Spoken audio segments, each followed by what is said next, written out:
Buongiorno, buona domenica e benvenuti a questa edizione di TG Sicilia, i titoli del nostro telegiornale. Nuova tragedia del mare al largo di Lampedusa, naufraga un barchino che aveva a bordo 64 migranti, disperso un bambino di 3 anni scivolato dalle braccia della mamma.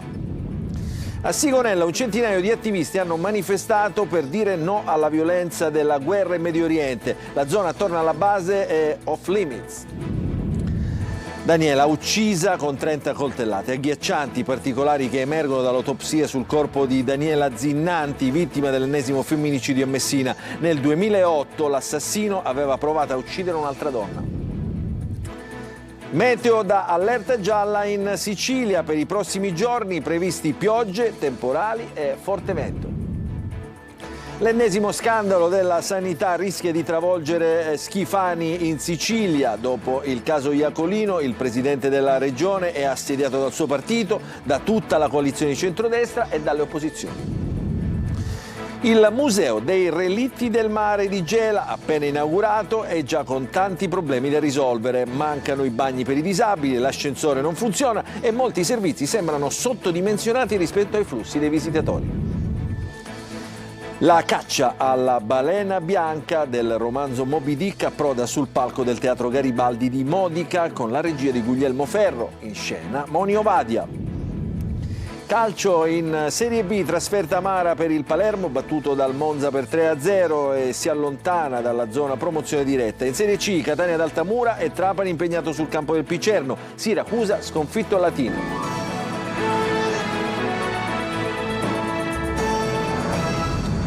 Ancora buongiorno, in apertura del nostro telegiornale vi diamo una notizia che riguarda un uomo di 57 anni, Angelo Cipolla di Sant'Angelo Mussaro, che è morto a causa di un incendio divampato all'improvviso nella sua abitazione in via Cesare Battisti. L'uomo ha tentato di circoscrivere le fiamme innescate dal cortocircuito di un elettrodomestico al piano superiore della sua abitazione, ma è deceduto a causa delle esalazioni. Nessuno dei suoi familiari è rimasto ferito, l'incendio è stato spento dai vigili del fuoco che si stanno occupando insieme ai carabinieri della ricostruzione di questa tragedia. E ancora un'altra tragedia arriva dal mare, al largo di Lampedusa, naufraga un barchino con 64 migranti a bordo, un bimbo di 3 anni risulta disperso perché è scivolato dalle braccia della madre. Il servizio di Giusy Lazzara. Una storia che tragicamente si ripete. Un bimbo di appena 3 anni scivola dalle braccia della madre quando è finita in mare nell'ennesimo naufragio al largo di Lampedusa. Il piccolo, ancora disperso, era partito con la madre, un gruppo di migranti, su una carretta di ferro di 9 metri, partito venerdì notte da Sfax, in Tunisia. Quando i militari della motovedetta della Guardia Costiera hanno avvistato il natante, già da un po' aveva iniziato ad imbarcare acqua e si era quasi del tutto inabissato. Momenti di terrore per i migranti, tutti finiti in mare, ma alla fine salvati dai soccorritori. I 64 superstiti del naufragio scappavano dal Burkina Faso, Camerun, Costa d'Avorio, Guinea e Sierra Leone. Si ripopola così l'hotspot di Lampedusa. Anche qui si consuma un passaggio doloroso con le audizioni dei superstiti. Gli ivoriani hanno raccontato di aver pagato per la traversata 300 euro e che arrivati in Sicilia vogliono restare in Italia. Attualmente sono 292 le persone sbarcate nelle ultime ore a Lampedusa. Complessivamente 7 le barche soccorse dalle motovedette della Guardia di Finanza e dalla Guardia Costiera, che con la ONG Safira 2 hanno salvato 44 persone, fra cui 4 donne e un minore, rimasti per ore alla deriva in mare. Davanti alla base americana di Sigonella stamattina una manifestazione di un centinaio di attivisti per dire no alla violenza della guerra in Medio Oriente. È dato per noi Tonino De Mana. Un centinaio di metri percorsi a passo svelto tra cori, striscioni, bandiere e slogan per chiedere di fermare la spirale di violenza e morte in Medio Oriente. La Sicilia non deve essere coinvolta nella guerra, luogo simbolo scelto dai manifestanti proprio la base americana. Quello che abbiamo dietro di noi in questo momento, la base di Sigonella, è una base di morte. Significa non guerra, non oppressione ai popoli, liberazione dei popoli e il fine di questa guerra. La Sicilia non è in vendita, cosa significa?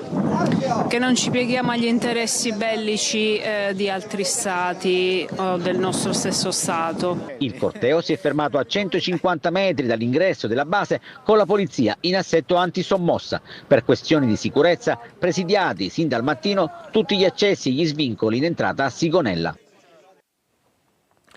Un uomo di 70 anni, Carmelo Nicita, residente a Ragusa, è morto in un incidente stradale avvenuto poco dopo le 23 di ieri sera sulla strada provinciale 10 in contrada Conservatore. È ferita la donna che viaggiava con lui. Sul posto, oltre ai soccorritori del 118, sono intervenute anche delle squadre di vigili del fuoco per estrarre la vittima dalle lamiere. Polizia stradale e carabinieri hanno invece effettuato i rilievi per ricostruire la dinamica dell'incidente.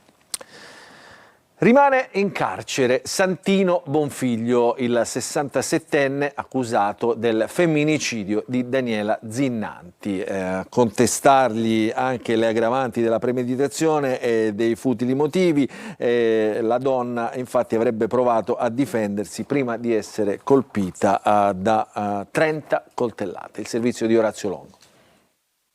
Si attendono dopo l'autopsia anche gli esiti di altri accertamenti di laboratorio sul corpo di Daniela Zinnanti, 50 anni, trovata morta nella sua abitazione a Messina lunedì scorso, colpita con oltre 30 coltellate. Accusato del femminicidio il 67enne ex compagno Santino Bonfiglio, che avrebbe usato un tondino in ferro per forzare la finestra ed entrare nella stanza da letto della donna per tramortirla, colpendola alla nuca e poi continuare l'aggressione con un coltello. Le ferite alle mani indicherebbero che in un primo momento la donna avrebbe provato a proteggersi, ma Bonfiglio si sarebbe accanito colpendo l'ex compagna al torace e al collo. Nella convalida del fermo che ha portato all'applicazione della misura della custodia cautelare in carcere, oltre all'accusa di aver ucciso la donna, gli sono state contestate anche le aggravanti della premeditazione e dei futili motivi, il porto ingiustificato del coltello e l'evasione dagli arresti domiciliari a cui era stato sottoposto. Nell'ordinanza si legge che l'uomo è stato individuato anche grazie alle immagini della telecamera di videosorveglianza posta al primo piano dello stabile dove è avvenuto il delitto. Bonfiglio avrebbe confermato i fatti durante l'interrogatorio, ma scavando nella sua vita emerge anche un'altra storia di violenza nel 2008, quando aveva aggredito l'allora convivente picchiandola e ferendola con un coltello a spadafora. Una vicenda non finita in tragedia solo per l'intervento di un vicino di casa. E intanto sempre a Messina, a poche ore dal femminicidio di Zinnanti, non si fermano gli atti persecutori contro le donne. Un 33enne è stato arrestato in flagranza per violazione del divieto di avvicinamento ai luoghi frequentati dalla ex compagna. L'uomo è stato notato durante alcuni servizi di controllo del territorio dai poliziotti delle volanti. Intanto a Catania la polizia ha arrestato e posto agli arresti domiciliari con il braccialetto elettronico un catanese di 57 anni per continue molestie alla ex compagna che in passato lo aveva denunciato. Adesso ci occupiamo del meteo, peggiorano le condizioni del meteo appunto in Sicilia, prevista tutta una domenica di pioggia con la protezione civile che ha diramato un'allerta gialla in tutta l'isola. In arrivo nei prossimi giorni piogge diffuse, temporali e vento forte, attesi fenomeni di condizioni instabili anche appunto nei giorni successivi e per tutta la settimana. Il servizio di Eva Spampinato. E allerta gialla oggi in Sicilia. Il maltempo ha iniziato infatti a fare capolino su tutta l'isola, dove rimarrà almeno fino a giovedì, secondo gli esperti. Una nuova perturbazione partita da nord-ovest sta scendendo verso sud, portando con sé piogge temporali che interesseranno l'intera isola già dalla mattina. Fenomeni che localmente potranno essere anche abbastanza intensi e accompagnati anche da qualche locale grandinata e forti raffiche di vento. La Protezione Civile ha diramato un'allerta gialla, raccomandando attenzione negli spostamenti e prudenza sulle strade. I fenomeni non saranno leggeri. Ci aspettiamo piogge intense, temporali locali, raffiche di vento e qualche grandinata. Nel corso della tarda mattinata di domani, dallo Ionio si affaccerà un nuovo peggioramento legato sempre a questa circolazione ciclonica che si sposterà sul canale di Sicilia e che porterà delle piogge, dei rovesci che bagneranno soprattutto l'area orientale. La mappa radar ha già evidenziato più di 1000 fulmini in poche ore, come potete vedere, e il maltempo continuerà a rendere instabile almeno tutta la prima parte della prossima settimana. Le nuove piogge e un nuovo peggioramento per l'arrivo di una nuova perturbazione sono attese tra la giornata di mercoledì e quella di giovedì. La settimana che segna l'inizio della primavera dunque sarà caratterizzata da grande instabilità, alternanza di pioggia e schiarite, con venti a tratti forti e temperature fresche per il periodo. Adesso apriamo la pagina della politica perché l'ennesima inchiesta sulla sanità regionale rischia di travolgere la maggioranza in Sicilia. Dopo l'avviso di garanzia al super manager Salvatore Iacolino, Schifani adesso è assediato dentro il suo partito Forza Italia, nel centrodestra e dalle opposizioni. Il servizio di Manlio Viola. Non solo inchiesta giudiziaria, la vicenda che ha portato l'ex dirigente generale della sanità in Sicilia ed ex manager del Policlinico di Messina Salvatore Iacolino ad essere indagato per concorso esterno in associazione mafiosa ha risvolti politici sempre più stringenti. Da una parte le opposizioni all'attacco del governo alla regione sottolineano come Iacolino godesse della fiducia del presidente Schifani, dall'altra parte c'è il doppio fronte interno alla maggioranza, con Fratelli d'Italia che aveva già da tempo lanciato la guerra politica proprio a Iacolino e chiedeva il posto di dirigente generale, visto che l'assessore, seppur tecnico, è espressione di Forza Italia. Ma c'è anche la guerra interna, la stessa Forza Italia con la frangia azzurra che torna all'attacco. Le mie prime interviste con dichiarazioni precise e nette sul dottor Iacolino rispetto al ruolo che svolgeva risalgono all'agosto del 24, in cui in beata solitudine andai avanti denunciando quello che io ritenevo un malcostume rispetto a una commistione tra politica e sanità che non deve esserci. Per affrontare il tema all'interno della maggioranza si attende un vertice che probabilmente arriverà a fine mese o ai primi di aprile, quando saranno consolidate le posizioni dal punto di vista giudiziario. Eventi che per l'opposizione però non possono essere derubricati così. Bisogna avere il coraggio di fermarsi, perché oggettivamente questo governo della regione siciliana non fa già grandi performance di suo, ma se nella sanità, che è il campo che raccoglie il 70% della spesa di bilancio, ci sono queste questioni, forse faremmo tutti bene a fare un servizio ai siciliani, a dire che questa esperienza è conclusa. Ad appena un mese dall'apertura, il nuovo museo dei relitti greci di Gela ha già registrato 25.000 presenze. Accanto alle tante luci però emergono anche alcune criticità legate ai servizi e all'accessibilità. Il servizio di Gerry Italia.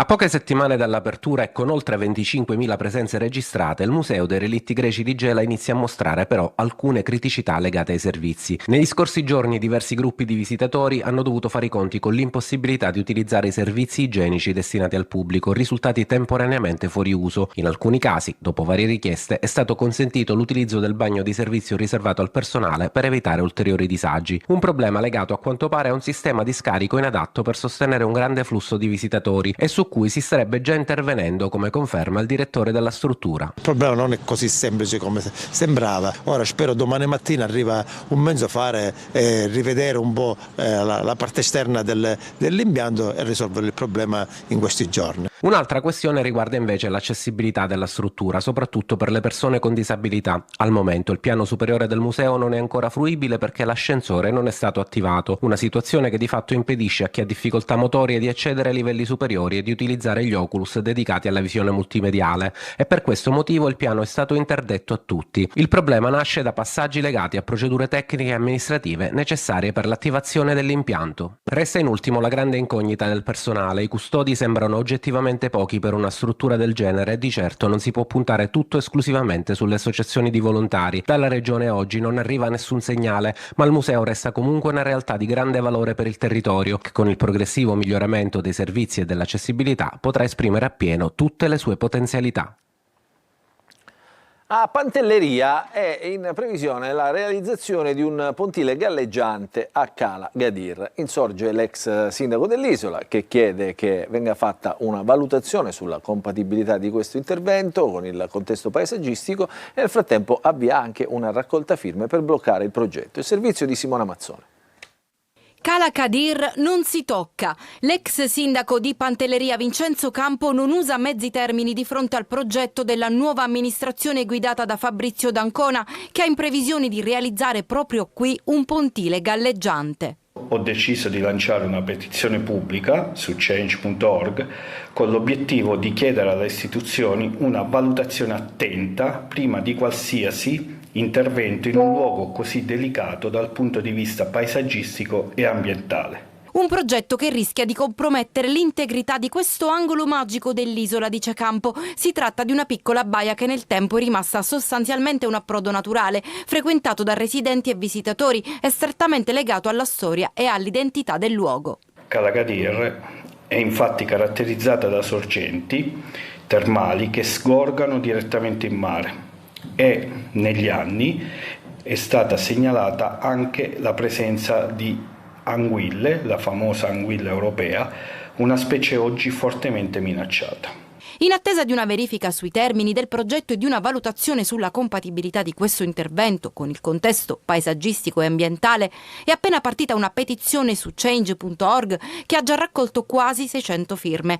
L'intento è quello di inviare il documento ai Ministeri dell'Ambiente e della Cultura, alla Regione Siciliana, alla Soprintendenza e ad altre autorità e enti che si occupano di ambiente. Adesso parliamo di un altro ponte, perché dopo 40 anni è stato aperto il sovrappasso sulla strada provinciale 127 che collega il centro abitato di Calatabiano con San Marco. È intervenuto sul posto anche il ministro Musumeci. Il servizio. Un'attesa durata 40 anni tra illusioni, speranze e intoppi burocratici. Poi, finalmente, il taglio del nastro alla presenza del ministro alla protezione civile e al mare, Nello Musumeci, che ha ripercorso le tappe più significative di un iter ripreso sotto la sua presidenza alla Regione. È stato finalmente inaugurato il sovrappasso della SP 127 incontrata a Materasso, che collega il centro abitato di Calatabiano con la statale 114 e San Marco. L'opera è stata restituita alla collettività grazie ad un investimento di oltre 1,5 milioni di euro. Io credo che ci sia bisogno di riflettere sui tempi dei nostri cantieri. È un fenomeno purtroppo diffuso in tutta Italia.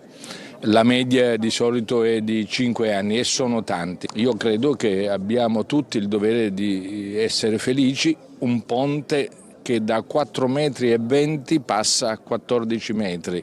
Complesso il piano operativo, come ha ricordato l'ingegner Gaetano Laudani, capo del Genio Civile di Catania, che ha sottolineato le difficoltà riscontrate nell'esproprio dei terreni e soprattutto di dover lavorare, principalmente di notte, per non bloccare il traffico ferroviario sulla Messina-Catania. E adesso cambiamo argomento, apriamo la pagina degli spettacoli e parliamo di Moby Dick, in scena sul palco del Teatro Garibaldi di Modica con la regia di Guglielmo Ferro e un attore d'eccezione come Moni Ovadia. Il servizio di Veronica Barbarino.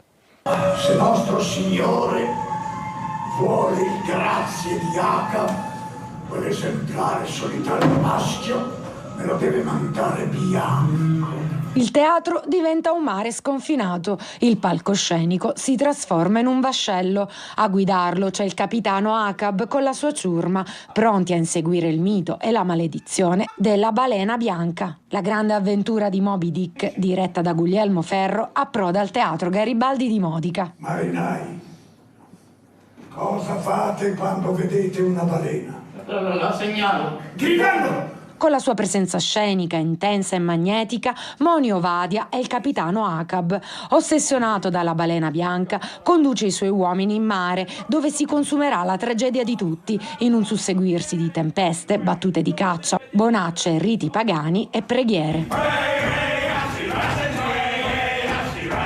È una cosa mitica perché in realtà le balene sono animali molto mansueti, ma simbolizza la potenza irriducibile della natura. Peraltro il capitano Acab ha una visione della natura molto pessimista, quasi nihilista.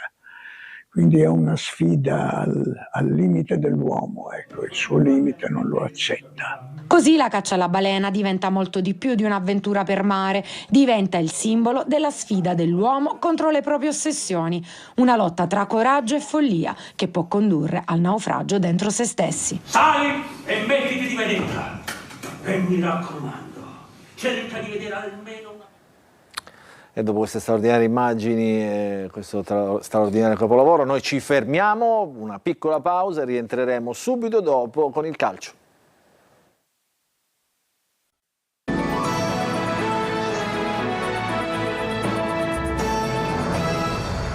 Ancora ben trovati nella seconda parte del nostro telegiornale. Apriamo la pagina dello sport, cominciamo con il Palermo, con la Serie B, rosanero che tornano sconfitti da Monza. La partita finisce 3-0 per i Brianzoli, ma è una sconfitta pesante questa per il Palermo perché l'allontana dalla zona promozione diretta. Il servizio di Marco Gullà. Ancora una volta decollo mancato, il Palermo viene sconfitto 3-0 dal Monza all'U Power Stadium e si allontana dalla zona della promozione diretta, adesso distante 6 punti. Il Palermo vincendo avrebbe agganciato proprio il Monza, secondo in classifica, ma la partita ha invece premiato la velocità e soprattutto il cinismo della formazione di Bianco. Un 3-0 comunque esagerato per quello che si è visto in campo. Il Palermo soprattutto nella prima parte di gara aveva in mano il pallino del gioco, poi la rete di Petagna ha dato una sterzata all'inerzia del match. Inzaghi se la gioca con tutti i titolari, il Palermo aggredisce sin dall'inizio i Brianzoli che appaiono timidi e poco reattivi. Sotto il diluvio al 18° però è il Monza a passare in vantaggio. Flipper in area di rigore su tiro cross di Cutrone e tapin vincente di Petagna. 1-0. Il Palermo ha l'occasione del pareggio con Segre che di testa impegna Thiam. I rosanero fraseggiano e hanno un buon palleggio, il Monza gioca di ripartenza. Ripresa, i ritmi si abbassano, la gara la fa il Palermo ma manca il guizzo negli ultimi 25 metri. Al 63° però Ciurria raddoppia, Azzi mette in mezzo per il 26 che tutto solo non sbaglia. Entra Jonsen, il norvegese colpisce la traversa al 67° con una bella conclusione che si stampa all'incrocio. I minuti scorrono, le speranze del Palermo svaniscono e nel finale arriva anche la terza rete con Colombo. Bisogna fare i complimenti al Monza perché quando perdi 3-0 c'è poco da dire, però io quello che ho detto alla squadra a fine partita sono orgoglioso di loro. Mi dispiace per i nostri tifosi che però ci hanno applaudito e hanno dimostrato grande intelligenza perché la squadra ha dato tutto, ha fatto quasi 20 tiri in porta a Monza. Per cui io sono dispiaciuto ma sereno perché se siamo questi, non so se direttamente ai playoff, ma il nostro sogno si avvicina. Adesso in Serie C, nell'anticipo, il Siracusa torna sconfitto dalla trasferta di Latina. La partita è finita 2-1 per i padroni di casa. Il servizio. Si ferma a 3 la serie utile del Siracusa, battuto 2-1 dal Latina nello scontro salvezza in terra laziale. Passi indietro per gli azzurri, protagonisti di una prestazione inferiore alle precedenti. Nel primo tempo il Siracusa, la cui trasferta è stata sponsorizzata da imprenditori e tifosi, subisce la pressione dei padroni di casa che chiudono la pratica in poco più di mezz'ora. Al minuto 15 Farroni salva su Parigi, ma deve arrendersi sulla successiva conclusione di Parodi al primo centro stagionale. Al 33° Parigi si procura un rigore che trasforma, efficaci ma tardivi cambi di Turati. Sbaffo accorcia al 43° della ripresa, inutile l'assedio nel recupero. In classifica si staccano le squadre che precedono il Siracusa, atteso il 26 marzo da un'altra penalizzazione fino a 6 punti che potrebbe essere la mazzata finale. Questa era l'ultima notizia, il nostro telegiornale finisce qui, dunque non ci resta che ringraziarvi per averci seguito e darvi appuntamento alle prossime edizioni di TG Sicilia questa sera alle 20. Grazie e buon proseguimento di domenica a tutti.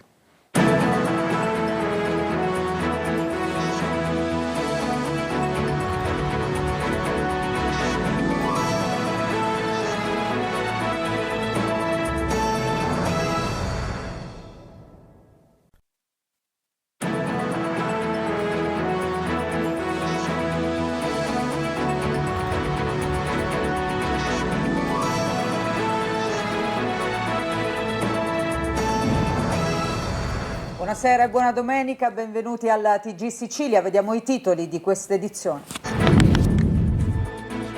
Peggiorano le condizioni nella zona ionica della Sicilia, diramata per domani l'allerta arancione. Scuole chiuse a Catania, a Siracusa e in diversi comuni della fascia orientale dell'isola.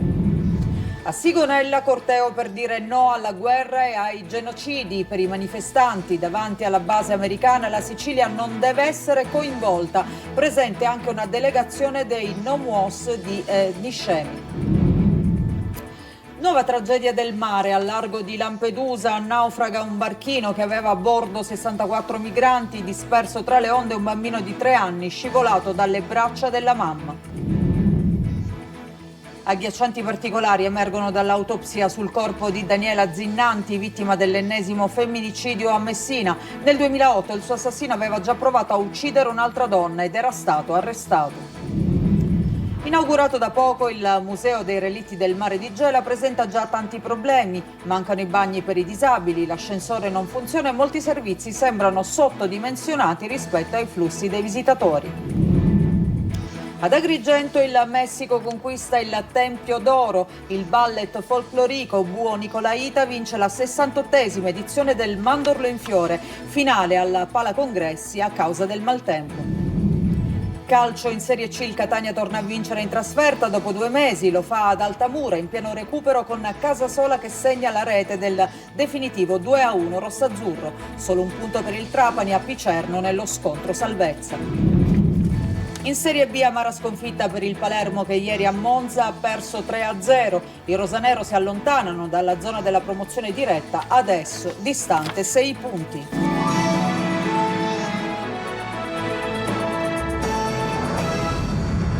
Ancora ben trovati, lo avete sentito dai nostri titoli, in apertura c'è il maltempo perché la Sicilia è stata nuovamente colpita da quest'ondata di maltempo con forti grandinate e con diffuse precipitazioni su tutta l'isola, ma il peggio dovrebbe arrivare domani quando è stata diramata l'allerta arancione della protezione civile nella fascia ionica, scuole chiuse quindi a Catania, a Siracusa e in alcuni comuni appunto di tutta l'area orientale. Sentiamo Orazio Longo.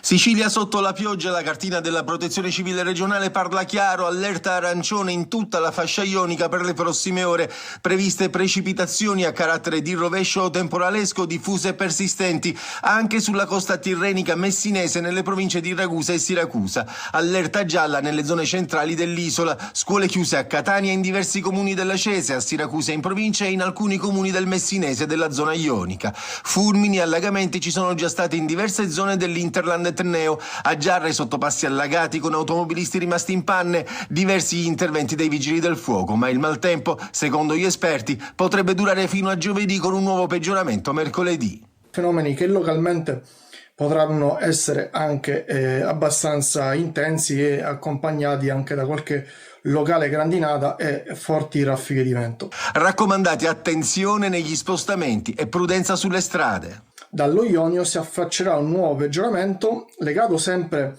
a questa circolazione ciclonica che si sposterà sul canale di Sicilia e che porterà delle piogge, dei rovesci che bagneranno soprattutto l'area orientale. Sperando che sia un ultimo colpo di coda dell'inverno in attesa dell'arrivo della primavera sabato prossimo. E adesso cambiamo argomento. A Sigonella questa mattina davanti alla base americana un corteo per dire no a guerra e genocidi. I manifestanti hanno detto la Sicilia non deve essere coinvolta ed era presente anche una delegazione dei No MUOS. Sentiamo Tonino De Mano.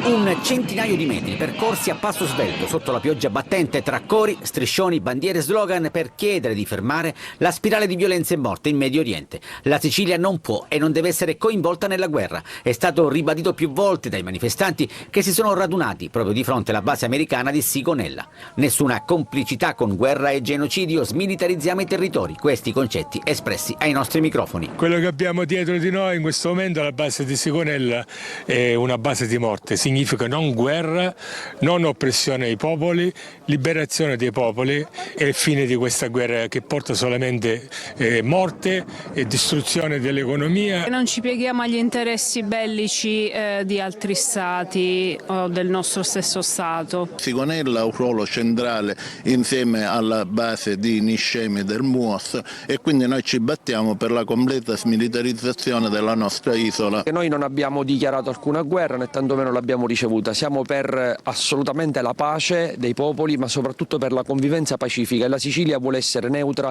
attorno a questa guerra del Medio Oriente. Il corteo si è fermato a 150 metri dall'ingresso della base con la polizia in assetto antisommossa. Per questioni di sicurezza presidiati sin dal mattino tutti gli accessi e gli svincoli sulla statale 417 in entrata a Sigonella.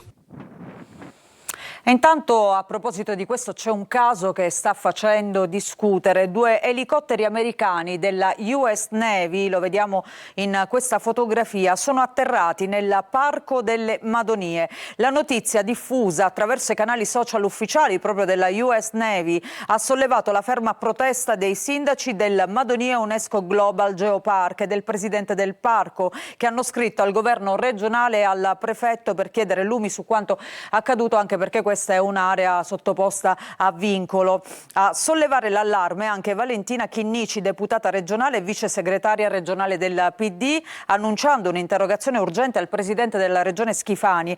Lei ha detto: l'atterraggio di elicotteri da guerra della US Navy nel cuore della Sicilia, a Piano Catarineci, non è solo una questione ambientale, è l'ennesimo atto unilaterale che rischia di trascinare la nostra isola e l'Italia in uno scenario di tensione bellica senza che vi sia alcuna informazione o dibattito democratico. E adesso parliamo di una nuova tragedia del mare al largo di Lampedusa. Disperso un bambino di soli 3 anni che è scivolato, pensate, dalle braccia della mamma mentre la carretta su cui viaggiavano si stava inabissando. Partita la Sea Watch per un salvataggio nel Mediterraneo centrale. Giusy Lazzara. Una storia che tragicamente si ripete. Un bimbo di appena 3 anni scivola dalle braccia della madre quando è finita in mare nell'ennesimo naufragio al largo di Lampedusa. Il piccolo, ancora disperso, era partito con la madre, un gruppo di migranti, su una carretta di ferro di 9 metri, partito venerdì notte da Sfax, in Tunisia. Quando i militari della motovedetta della Guardia Costiera hanno avvistato il natante, già da un po' aveva iniziato ad imbarcare acqua e si era quasi del tutto inabissato. Momenti di terrore per i migranti, tutti finiti in mare, ma alla fine salvati dai soccorritori. I 64 superstiti del naufragio scappavano dal Burkina Faso, Camerun, Costa d'Avorio, Guinea e Sierra Leone. Si ripopola così l'hotspot di Lampedusa. Anche qui si consuma un passaggio doloroso con le audizioni dei superstiti. Gli ivoriani hanno raccontato di aver pagato per la traversata 300 euro e che, arrivati in Sicilia, vogliono restare in Italia. Attualmente sono 292 le persone sbarcate nelle ultime ore a Lampedusa. Complessivamente 7 le barche soccorse dalle motovedette della Guardia di Finanza e dalla Guardia Costiera, che con la ONG Safira 2 hanno salvato 44 persone, fra cui 4 donne e un minore, rimasti per ore alla deriva in mare. E la Sea Watch 5 ha soccorso 54 migranti a bordo di un gommone in difficoltà su segnalazione di alarm phone e avvistamento da parte dell'aereo Seabird nel Mediterraneo centrale. Tra le persone soccorse ci sono 2 bambini e 2 donne incinte, spiega la Sea Watch. Alcuni hanno bisogno di assistenza medica a terra. Alla ONG è stato assegnato dalle autorità italiane il porto di marina di Carrara, ma è troppo lontano. Le persone stremate hanno bisogno di sbarcare al più presto, fa sapere sempre la ONG.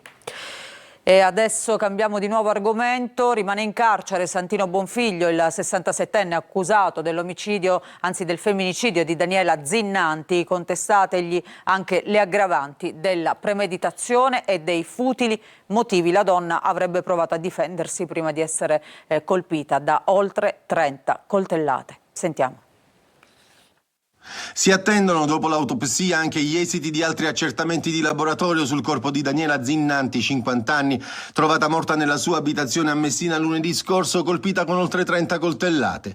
Accusato del femminicidio il 67enne ex compagno Santino Bonfiglio, che avrebbe usato un tondino in ferro per forzare la finestra ed entrare nella stanza da letto della donna per tramortirla, colpendola alla nuca e poi continuare l'aggressione con un coltello. Le ferite alle mani indicherebbero che in un primo momento la donna avrebbe provato a proteggersi, ma Bonfiglio si sarebbe accanito colpendo l'ex compagna al torace e al collo. Nella convalida del fermo che ha portato all'applicazione della misura della custodia cautelare in carcere, oltre all'accusa di aver ucciso la donna, gli sono state contestate anche le aggravanti della premeditazione e dei futili motivi, il porto ingiustificato del coltello e l'evasione dagli arresti domiciliari a cui era stato sottoposto. Nell'ordinanza si legge che l'uomo è stato individuato anche grazie alle immagini della telecamera di videosorveglianza posta posta al primo piano dello stabile dove è avvenuto il delitto. Bonfiglio avrebbe confermato i fatti durante l'interrogatorio, ma scavando nella sua vita emerge anche un'altra storia di violenza nel 2008, quando aveva aggredito l'allora convivente picchiandola e ferendola con un coltello a spadafora. Una vicenda non finita in tragedia solo per l'intervento di un vicino di casa.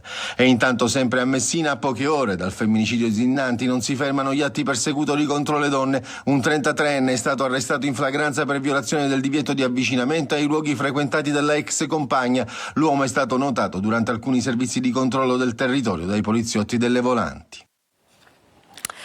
Un uomo di 57 anni di Sant'Angelo Muxaro, siamo in provincia di Agrigento, è morto a causa di un incendio divampato all'improvviso nella sua abitazione in via Cesare Battisti.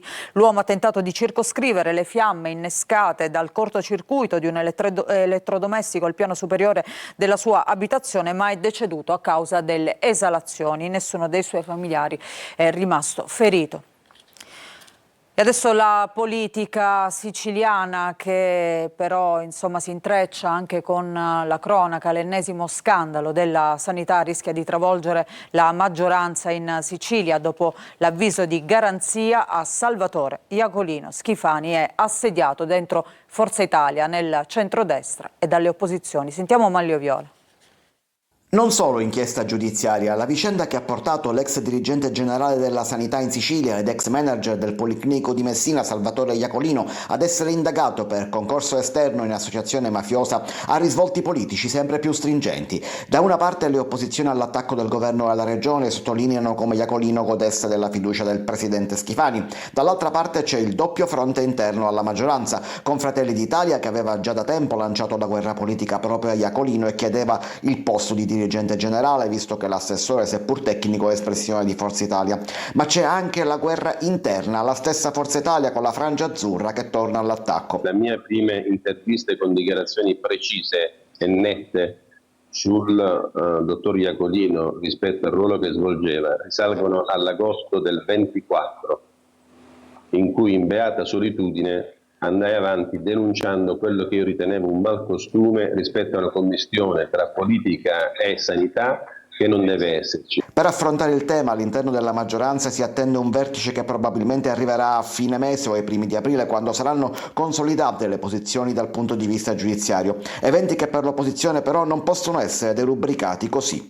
Bisogna avere il coraggio di fermarsi, perché oggettivamente questo governo della regione siciliana non fa già grandi performance di suo, ma se nella sanità, che è il campo che raccoglie il 70% della spesa di bilancio, ci sono queste questioni, forse faremmo tutti bene a fare un servizio ai siciliani, a dire che questa esperienza è conclusa.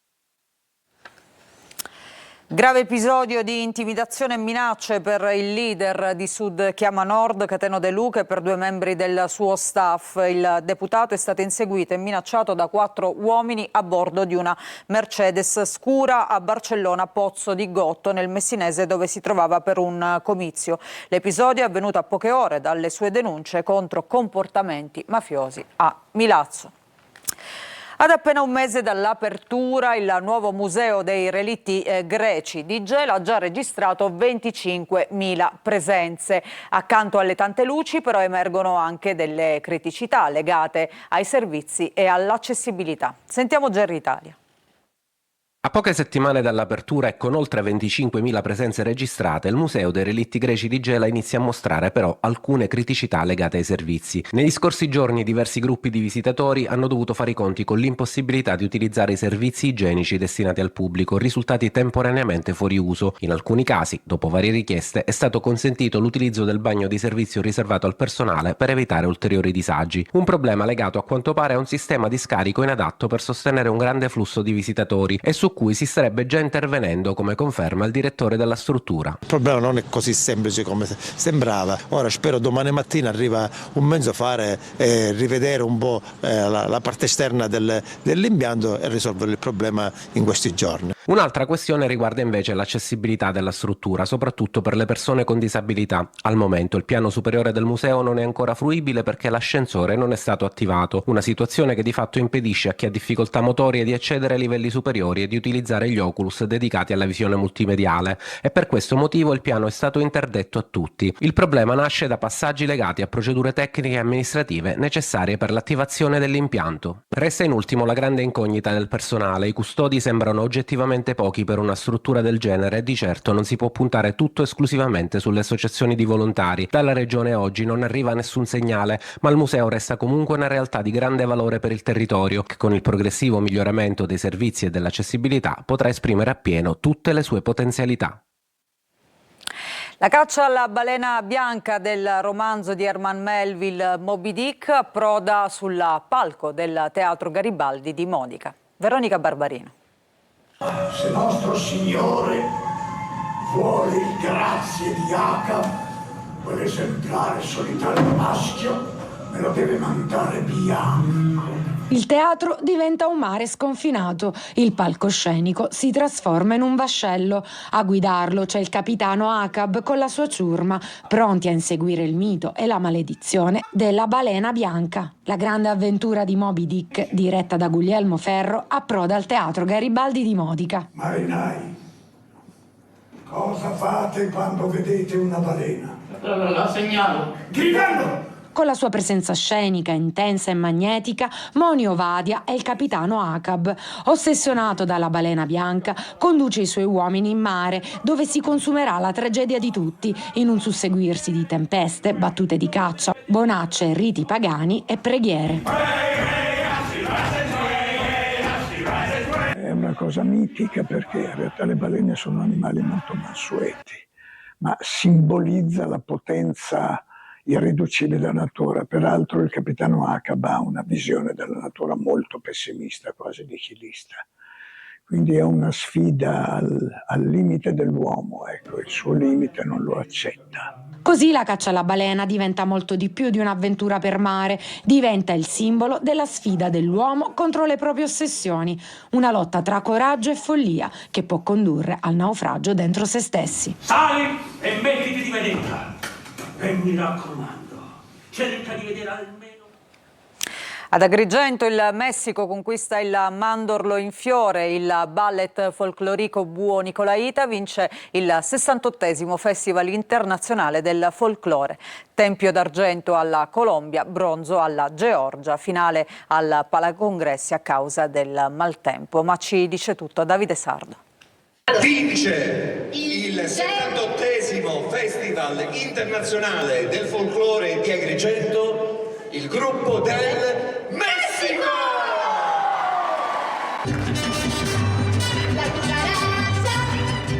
Il calore, i colori e l'energia del Messico conquistano il pubblico del mandorlo in fiore. Il ballet folclorico Buo Nicolaita vince il Tempio d'Oro ed il 68esimo Festival internazionale del folklore. È l'evento più atteso della 78esima edizione della festa agrigentina. Ha vinto il gruppo che è stato gradito più dal pubblico. Io non dico mai che è il gruppo migliore, sicuramente tra i migliori del mondo, Mexico. Il gruppo è nato nel 2015. Sul palco ha portato un viaggio nella cultura messicana, danze tradizionali, musiche popolari e costumi dai colori vivaci. Uno spettacolo pieno di ritmo ed energia.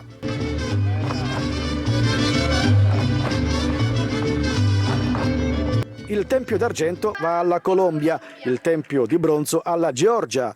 Consegnati anche premi speciali, miglior costume all'Ucraina, miglior musica all'Ungheria, migliore danza alla Bulgaria. La serata finale si è svolta al Palacongressi. Il maltempo ha impedito lo spettacolo davanti al Tempio della Concordia nella Valle dei Templi. Nonostante il cambio di location, il pubblico ha risposto con entusiasmo. Applausi lunghi per i gruppi protagonisti di uno dei festival folcloristici più importanti al mondo. E complimenti naturalmente per questa manifestazione. Noi ci fermiamo, facciamo una pausa, ritorniamo tra poco con un'ampia pagina dedicata al calcio. Partiremo subito dalla Catania che torna a vincere in trasferta dopo 2 mesi. A tra poco.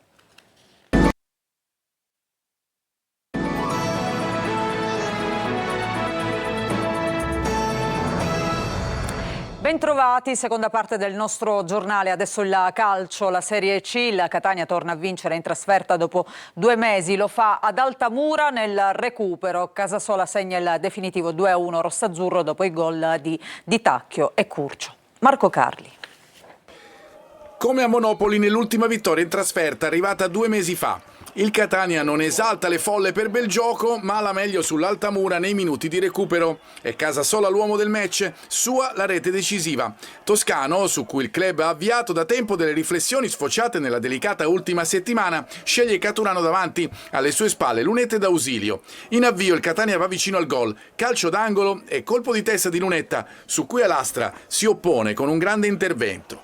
Poi meglio i pugliesi, ma nel momento più difficile del primo tempo il Catania segna, cross di Casasola e gran colpo di testa di Tacchio, imparabile per Alastra.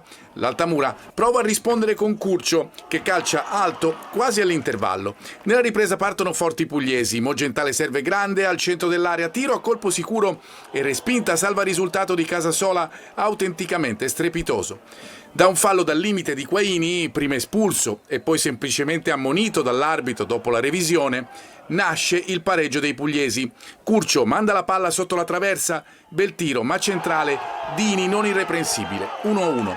Si arriva all'emozionante finale, Caturano al volo dal limite dell'area trova una grande risposta di Alastra. Il portiere diventa protagonista assoluto, pochi secondi dopo infatti si ripete su Lunetta che si dispera.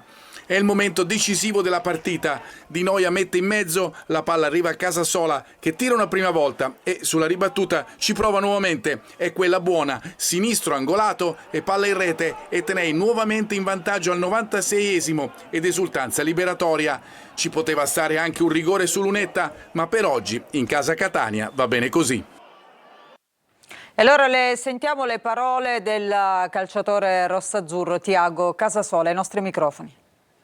Sono contento per questo risultato che in questo momento per noi è veramente qualcosa di importante.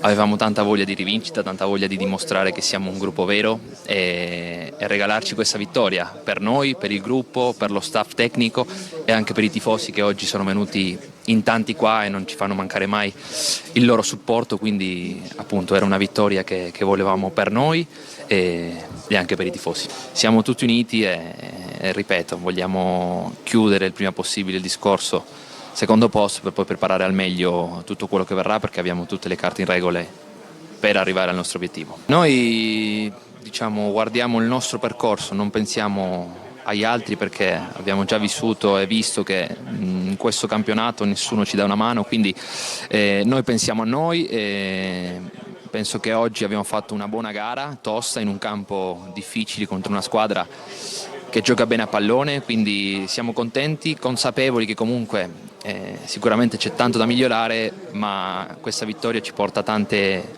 buone energie e tante forze per le partite che verranno adesso. Finisce 1-1 invece la trasferta del Trapani a Picerno per i Granata, gol di Winkelmann dopo il vantaggio dei locali con Abreu. Sentiamo Franco Cammarasano. Reduce da 7 sconfitte nelle ultime 8 partite, il Trapani era alla ricerca di un successo pieno con la Z Picerno, diretta rivale nella lotta a salvezza. Ne ricava invece un solo punto contro un'avversaria che qualche giorno prima aveva cambiato tecnico, via Bertotto e ritorno in panchina di De Luca. Sasa Aronica ne cambia addirittura 8 rispetto alla gara col Crotone, inserendo dall'inizio il neoarrivato Valla. Ben disposto il Trapani in campo, ma come al solito alla prima occasione subisce gol. Su un sinistro in diagonale di Abreu, la palla colpisce il palo interno e termina in rete. Il gol dell'1-1 giunge invece al 44esimo. Celeghin indietro per Winkelmann, destro e palla che finisce in rete. Un minuto dopo il tiro di Balla sfiora il palo destro. Bruttissima la ripresa, si gioca poco tra un fallo e l'altro, il Trapani sembra col freno a mano tirato, il Picerno invece insiste in attacco ma trova attento Galeotti, bravo al 55esimo e al 78esimo su 2 conclusioni di Pugliese. Un punto che non muove più di tanto la classifica, ma comunque fa rifiatare la squadra dopo 3 sconfitte di fila. Sconfitta pesante invece per il Palermo per quanto riguarda la Serie B. Rosanero che ieri pomeriggio sono stati piegati 3-0 dal Monza allo U-Power Stadium. In virtù di questo risultato il Palermo si allontana quindi dalla zona della promozione diretta, adesso distante 6 punti. Marco Gulla. Ancora una volta decollo mancato, il Palermo viene sconfitto 3-0 dal Monza all'U-Power Stadium e si allontana dalla zona della promozione diretta, adesso distante 6 punti. Il Palermo vincendo avrebbe agganciato proprio il Monza, secondo in classifica, ma la partita ha invece premiato la velocità e soprattutto il cinismo della formazione di bianco. Un 3-0 comunque esagerato per quello che si è visto in campo. Il Palermo, soprattutto nella prima parte di gara, aveva in mano il pallino del gioco, poi la rete di Petagna ha dato una sterzata all'inerzia del match. Inzaghi se la gioca con tutti i titolari, il Palermo aggredisce sin dall'inizio i brianzoli che appaiono timidi e poco reattivi. Sotto il diluvio al 18° però è il Monza a passare in vantaggio. Flipper in area di rigore su tiro cross di Cutrone e tapin vincente di Petagna. 1-0. Il Palermo ha l'occasione del pareggio con Segre che di testa impegna Thiam. I rosanero fraseggiano e hanno un buon palleggio, il Monza gioca di ripartenza. Ripresa, i ritmi si abbassano, la gara la fa il Palermo ma manca il guizzo negli ultimi 25 metri. Al 63° però Ciurria raddoppia, Azzi mette in mezzo per il 26 che tutto solo non sbaglia. Entra Jonsen, il norvegese colpisce la traversa al 67° con una bella conclusione che si stampa all'incrocio. I minuti scorrono, le speranze del Palermo svaniscono e nel finale arriva anche la terza rete con Colombo. Bisogna fare i complimenti al Monza perché quando perdi 3-0 c'è poco da dire, però io quello che ho detto alla squadra a fine partita sono orgoglioso di loro. Mi dispiace per i nostri tifosi che però ci hanno applaudito e hanno dimostrato grande intelligenza perché la squadra ha dato tutto, ha fatto quasi 20 tiri in porta a Monza.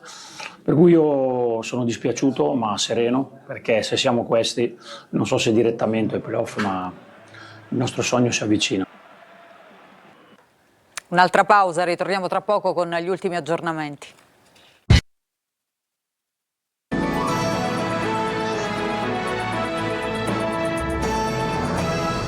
Prima di chiudere c'è una notizia che arriva da Lentini. Il consigliere comunale di Grande Sicilia MPA, Giuseppe Vasta, ha trovato questa mattina una cartuccia di fucile attaccata al parabrezza della sua Fiat Panda. Poco dopo le 8 Vasta, ex sindaco, è uscito per recarsi in Piazza Duomo e si è accorto appunto dei proiettili, avvisando subito i carabinieri. Gli investigatori hanno raccolto le immagini del sistema di videosorveglianza della zona. Con questa notizia ci fermiamo, grazie per averci seguito, a tutti voi un buon proseguimento di serata e ancora una buona domenica.